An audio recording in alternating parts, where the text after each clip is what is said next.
Like करा, share करा आणि सबस्क्राईब करा।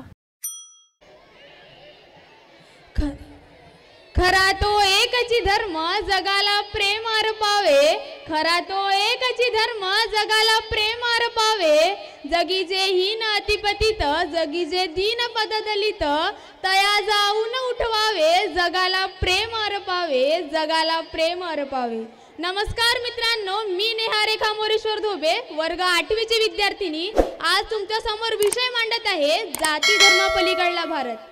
मित्रांनो, आपल्याला डॉक्टर बाबासाहेब आंबेडकर, महात्मा गांधी, स्वामी विवेकानंद यासारख्या महान पुरुषांचे जाती धर्म पलीकडला भारत या बाबतीतील विचार माहिती आहे। पण त्यांना जसा भारत पाहिजे होता, जसा भारत त्यांना अपेक्षित होता, आजचा भारत तसा आहे का या गोष्टीवर आज विचार करणे गरजेचे आहे। पण आपण त्यांचे विचार आत्मसात न करता जसा भारत त्यांना पाहिजे होता, आजचा भारत तसा न बनवता आपण काय केले, आपण त्याच महान पुरुषांना या जाती धर्मात वाटून दिले। डॉक्टर बाबासाहेब आंबेडकर हे बौद्ध धर्माचे, महात्मा गांधी या धर्माचे, ते त्या धर्माचे असे आपण त्या महान पुरुषांना वाटून दिले। खरं तर जेव्हा मंदिर, मस्जिद, जाती, धर्म यासारख्या गोष्टींना त्यांच्या जीवनात स्थानच नव्हते, खरं तर जेव्हा त्यांनी जीवनात त्या गोष्टीवर विश्वासच ठेवले नाही, त्यांना आपण या जाती धर्मात वाटून देतोय। मित्रांनो, डॉक्टर बाबासाहेब आंबेडकर यांनी भारताचे संविधान लिहिले, त्यांनी संविधानात सर्व जाती धर्म समान आहे असं सांगितलं। पण आज आम्ही काय करतोय, आज आमच्या देशाचे पंतप्रधान एका राम मंदिराचं उद्घाटन करते। ते राम मंदिर 1800 करोड रुपयाचं बांधण्यात येतं। ते बांधण्यासाठी त्या ठिकाणी राहणाऱ्या गोरगरिबांचे घरं तोडल्या जाते आणि घरं तोडल्या जात आहे।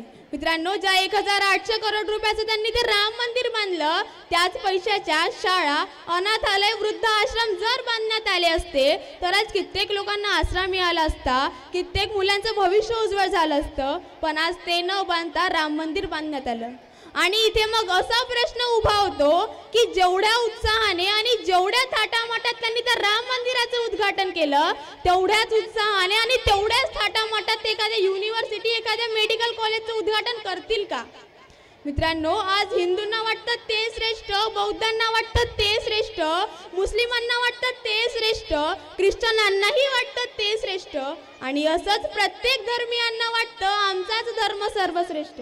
पण आज असं नसून सर्वात मोठा धर्म, सर्वात मोठी जात जर कोणती असेल तर ती म्हणजे मानवता। मित्रांनो, आज आरक्षणाच्या काळात हिंदू भगवे झेंडे घेऊन पुढे येत आहे, ख्रिश्चन पांढरे झेंडे घेऊन पुढे येत आहे, मुस्लिम हिरवे झेंडे घेऊन पुढे येत आहे, बौद्ध निळे झेंडे घेऊन पुढे येत आहे। आणि या धर्माच्या झेंड्यांच्या गर्दीत कुठेतरी आम्ही आमचा राष्ट्रध्वजच विसरून चाललोय। या चारही रंगांना एकत्रित ठेवणारा आमचा राष्ट्रध्वज आम्ही कुठेतरी विसरलोय। शेवटी जाता जाता एवढंच म्हणते, तू हिंदू बनेगा ना मुसलमान बनेगा, तू हिंदू बनेगा ना मुसलमान बनेगा, इंसान की औलाद है इंसान बनेगा, मालिक ने हम इंसान को इंसान बनाया, हमने उसे हिंदू मुसलमान बनाया, तू बदलते हुए वक्त की पहचान बनेगा, इंसान की औलाद है इंसान बनेगा, इंसान की औलाद है इंसान बनेगा। धन्यवाद।